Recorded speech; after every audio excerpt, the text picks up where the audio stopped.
kind of want to talk about identity. And honestly, I'm probably not the best person to even talk about this. It's not like I have a degree in psychotherapy or psychology or anything, but I have done a lot of work on myself, and I've gone through a lot of therapy. I do a lot of deep diving into my own personal psychology. And something that I noticed is that like we tend to externalize our identities. We tie our identities and our entire selfhoods to things that are outside of ourselves. A big one is sports. Which city you're from.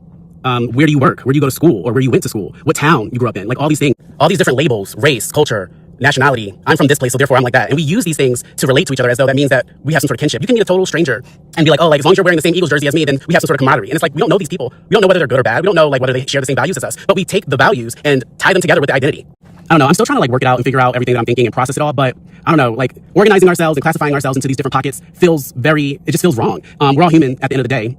I guess lastly, what I'm trying to say is when you tie your identity to something that's outside of yourself, that thing that's outside of yourself can change, it can disappear, it can go away. There are people who put their entire identities into a brand. And then when the brand changes or shifts or does something that they don't like or they don't feel like correlates with who they are on the inside, they have a fucking meltdown because then they're like, oh, well, what does this mean about me and who I am? And it's like, oh my God, like, why are you tying your identity to something outside of yourself? Like, what does that mean? Like, I don't know.